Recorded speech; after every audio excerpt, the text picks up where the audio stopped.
Welcome to Coffee College. This is Omid G, the coffee professor. We're going to talk about honey process coffee today. And honey process is one of those unique things. I really like it. I like it as in any type of coffee, from pour over to espresso or any way you like it. What is honey process? Basically, once again, you have to remember that coffee is a fruit. It comes in a cherry. They look like little cranberries. Um, Now, that fruit, remember that in natural process, we're talking about drying it in the actual fruit, in the cherry, whereas washed process, we said in another videos where they mechanically remove all of that right away and put it in fermentation tanks. With honey processed coffee, they're just taking the rind off of the fruit. In other words, imagine if you took a plum and just took the skin off and left everything else there. That's kind of what they're doing with honey processed coffee. So they take the rind off of the coffee bean, they leave all of that mucilage on the bean, and then they lay it out to dry. Now, honey process is hard to find for one really simple reason. It's a mess to process. It's impossible. Imagine the difference between trying to dry grapes into raisins and trying to first peel the skin off the grapes and then drying them into raisins. That gives you a good idea of how much harder it is to dry honey processed beans. And so what happens is, they're always raking the beans every day, no matter what type of process it is. Imagine trying to do that with sticky, messy drying mucilage. It's a very difficult thing to do. It sticks to the rake, they stick to each other, it's prone to mold. They have to be really careful to spread it right and to turn it right and to make sure they don't have problem spots where mold or other issues are developing. Honey process has to take a really dedicated farmer, and most farmers don't want to do it. And to be honest, I don't blame them at all. And so usually when you see honey process, it's always, not usually, it's always a micro lot. So there'll be a farmer with a gigantic lot of, a gigantic farm, and they say, we're just going to take this small lot out of all of our beans. We're going to take 1% of our beans or less, and we're going to do those honey process because nobody can do it, or nobody's willing to do it on a large enough scale. And so now the interesting thing is I see honey process out of everywhere. I don't see it very often. It's very hard to get. You'll never find it in a coffee shop or on the shelves at a supermarket, and it's extremely hard to find on the internet even. But I see it out of Central America, out of South America, out of East Africa. Now, if I see it out of East Africa, to be honest, it's always out of Ethiopia. Never seen it out of Kenya or Tanzania or Uganda or any of those other countries. And then I've seen it in Mexico. So anyways, I've seen it in a lot of countries. It's just, there's very, very little of it available. Honey process comes in different levels of honey process. So there's white, yellow, red, and black. And if something just says honey process, if it says, it's Costa Rican honey process, and they don't specify whether it's white, yellow, red, or black, that means it's white. And that's the default. If it's something more than that, then they'll take credit for it, for sure. And what it means is how much mucilage is left on the bean. So if they take most of it off and just to leave a little bit there, then it's white process. If they leave a little bit more mucilage on the bean, then it's yellow. A little bit more than that, it's red. If they leave it all there, then it's black. And it corresponds actually to what color the mucilage turns when it's out in the sun. Anybody who's doing honey processed beans, they're going to want to do white because white is less of a mess. There's less mucilage on there. It sticks less to the rake. They stick less to each other. It's easier to manage. If you find black honey process out there, and I've only seen that from one part of the world, and that's Costa Rica.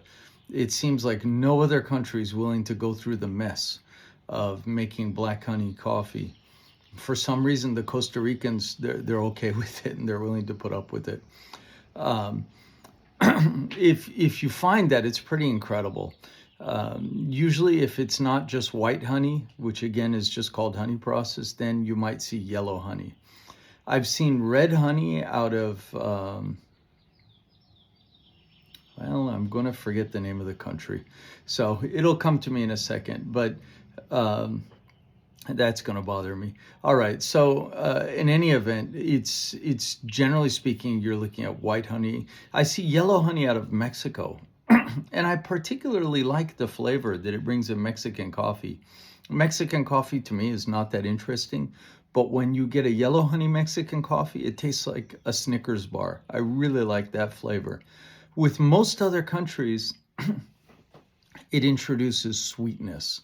And that's really what it does. Whereas a natural process, in some cases, can elicit a fruit flavor from the bean, the honey process tends to just take what you have and make it sweeter, which is fine. That's really cool.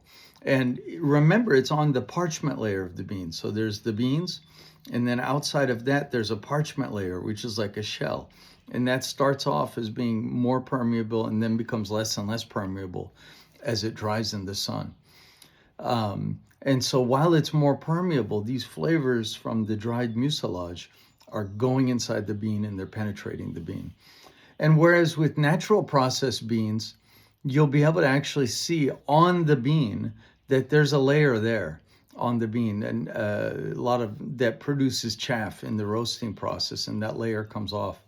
You don't really see that as much in honey process unless you're getting red honey or black honey. And if you get black honey beans, then you can see it. It's not black, but there's a definite color to the beans. And so, the country I see red honey out of is Dominican Republic. I remembered. So outside of that, outside of black honey from Costa Rica and red honey from Dominican Republic, I pretty much only see yellow or white honey from other countries in the world for the reason I said. Nobody wants to deal with that mess. It's just not worth it. Now, what does it taste like in your cup?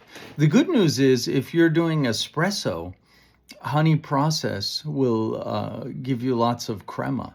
Not as much as natural process, but more than wash process.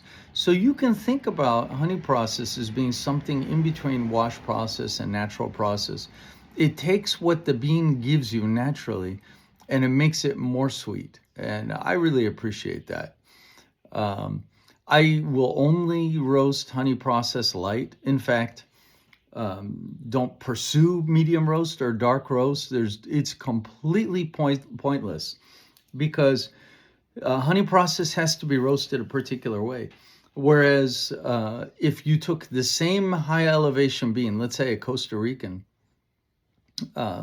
bean that's wash process, I would probably, for a 600 gram batch, I would probably give that a charge temperature, a start temperature in the roaster of around 350 degrees Celsius.